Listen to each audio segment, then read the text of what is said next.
প্রিয় বন্ধুরা, আসসালামু আলাইকুম। আশা করি সকলে ভালো আছেন। সাইবার ডেভেলপার বিডি থেকে আমি রাজীব হাসান আপনাদের স্বাগত জানাচ্ছি আজকের ভিডিওতে। আমাদের অনেক সময় দেখা যায় যে আমরা যে ওয়ার্ডপ্রেস সাইট ইনস্টল করছি, অনেক সময় সেই ওয়ার্ডপ্রেস সাইটটা আনইনস্টল করার দরকার পড়ে এবং নতুন করে আবার হয়তো ইনস্টল করার দরকার পড়ে সফটওয়্যারের মাধ্যমে। তো আজকের ভিডিওতে আমরা দেখব সফটওয়্যারের মাধ্যমে কিভাবে একটা ওয়ার্ডপ্রেস সাইট প্রপারলি আনইনস্টল করা যায় এবং পরবর্তীতে সেটা যেন আমরা নতুন করে ইনস্টল করতে পারি। তো অনেকে দেখা যায় যে আমরা ওয়ার্ডপ্রেস সাইট সফটওয়্যারে নতুন করে ইনস্টল করার ক্ষেত্রে আমাদের ফাইল ম্যানেজারে গিয়ে সবগুলো ফাইল আমরা রিমুভ করে ফেলি এবং সফটওয়্যারে যখন আমরা ইনস্টল করতে যাই তখন দেখা যায় যে সফটওয়্যার বলতেছে অলরেডি সাইট ইনস্টল আছে।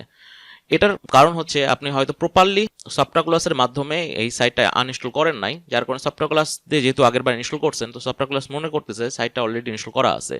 তো এই ক্ষেত্রে আমাদের কিন্তু প্রপারলি সফটওয়্যারের মাধ্যমেই সাইটটা আনইনস্টল করতে হবে। সেই ক্ষেত্রে আমাদের ডাটাবেস থেকে শুরু করে ফাইল ম্যানেজারে ওই সাইটে যতগুলো ফাইল আছে সবগুলোই কিন্তু প্রপারলি রিমুভ হবে।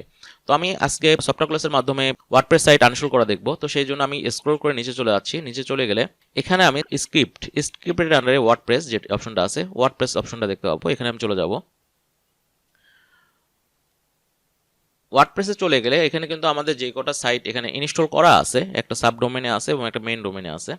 তো মেইন ডোমেনে আমাদের এই সাইটটা ইনস্টল করা আছে। এটা যদি আমি রিলোড দিই, দেখুন এখানে কিন্তু আমাদের সাইটটা ইনস্টল করা আছে।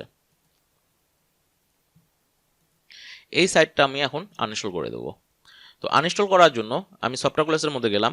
সফটওয়্যারের মধ্যে যাওয়ার পরে এইখানে দেখতে পাবেন যে রিমুভ, এই রিমুভ অপশনটাতে ক্লিক করলে কিন্তু আমাদের সাইটটা আনইনস্টল হয়ে যাবে এবং পরবর্তীতে চাইলে আবার আমি সফটওয়্যারের মধ্যে ইনস্টল করে নিতে পারবো। তো আমি রিমুভ বাটনটাতে ক্লিক করতেছি। কি কি রিমুভ হবে এখানে সবগুলোতে আপনি টিক দিয়ে দিবেন, ডাটাবেস, ডাইরেক্টরি সব কিছুই আপনার রিমুভ হয়ে যাবে এবং রিমুভ ইনস্টলেশন এখানে ওকে করে দেবেন। কিছুক্ষণের মধ্যে কিন্তু আমাদের পুরো সাইটটাই রিমুভ হয়ে যাবে। এখন যদি আমি এই ডোমেনটা রিলোড দিই, আমাদের এখানে কিন্তু ইন্ডেক্স অফ পেজটা দেখাচ্ছে। দ্যাট মিন আমাদের এখানে কোনো সাইট নাই, জাস্ট খালি যে ফোল্ডারগুলো আছে সেই ফোল্ডারগুলো শো করতেছে।